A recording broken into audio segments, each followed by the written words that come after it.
Welcome to the League of Legends Champions Spotlight, featuring Irelia, the Will of the Blades. Blade Surge is her first ability.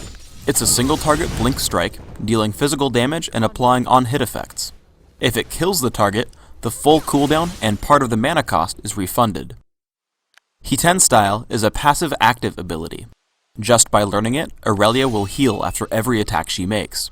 When activated, it adds bonus true damage to her attacks.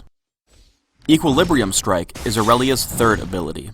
It's a short-range, single-target nuke that normally slows her target, but if Irelia is more damaged than her foe, the spell will stun instead. Irelia's ultimate is Transcendent Blades. After activating it, she has a few seconds to shoot 4 daggers, which hit enemies in a line. These daggers also return health to Irelia based on their damage dealt. Finally, Irelia's passive is Ionian Fervor.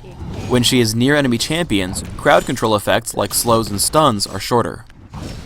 Our special guest designer is known as Ezreal, who is in charge of Irelia's development. We started off wanting a melee DPS who could strive in our current anti-melee metagame. Thus, we gave her heavy defensive abilities, which could transition to heavy offensive abilities. For instance, Hiten Style used to remove her life gain when it went on cooldown, so the player would have to make the choice between defense and offense. And Transcendent Blades used to provide a flat armor and magic resist boost for each blade she had, so using her blades would cost her defenses. Both of these were neat conceptually, but the costs were so high that they hindered the player's moment-to-moment choices. We decided to move her to more of a fighter assassin who could survive in a team fight. This is accentuated by her resilience to disabling effects provided by her passive, as well as her life gain from both Hiten Style and Transcendent Blades. Also, I'm a big fan of item choices impacting playstyle, so we made sure that Irelia had multiple build options. For example, Irelia becomes an amazing chaser by purchasing a Frozen Mallet, a great burst assassin by going standard damage items, and my personal favorite, Irelia can become a lifesteal tank by getting a Spirit Visage and either attack speed or lifesteal items. I set up Irelia as a jungler. I have attack speed everywhere except flat armor seals, with 2109 masteries, smite, and ghost.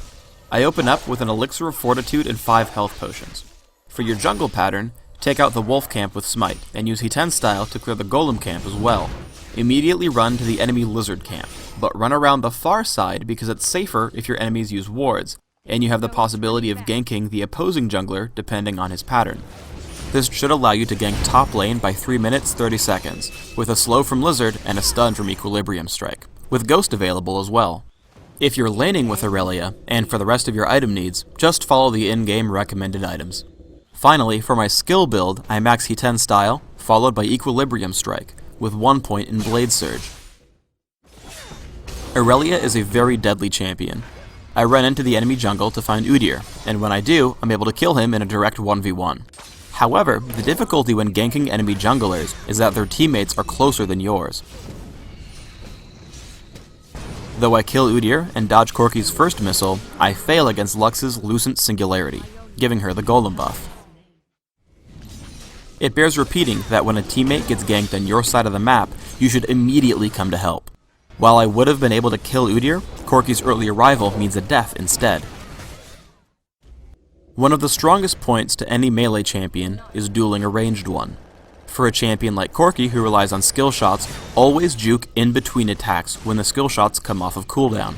Additionally, if we rewind, notice that I run away from Corki while he's casting Gatling Gun, and duck into the brush just to completely screw up his movement predictions. Once Valkyrie is down, I know that I can jump on him and crush. Positioning in a teamfight is extremely important. Noticing my teammates grouping up on the ramp, I take the long way around so I can hit the squishy targets and back. One of Irelia's main strengths is controlling and sticking to single targets, so I force Lux to flash, pick her up when she comes back in, and jump immediately to Misfortune for the double kill.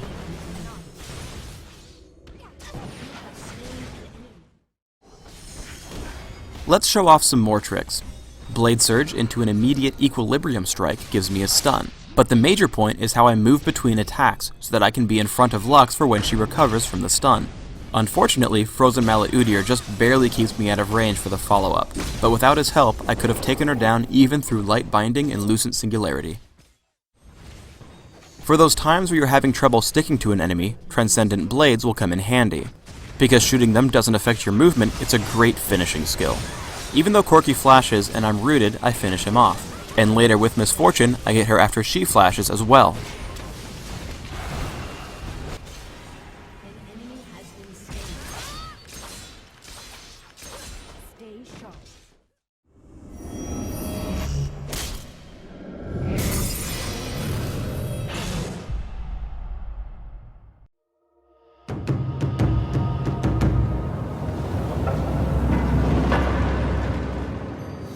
Thanks for tuning in to the Irelia Champion Spotlight.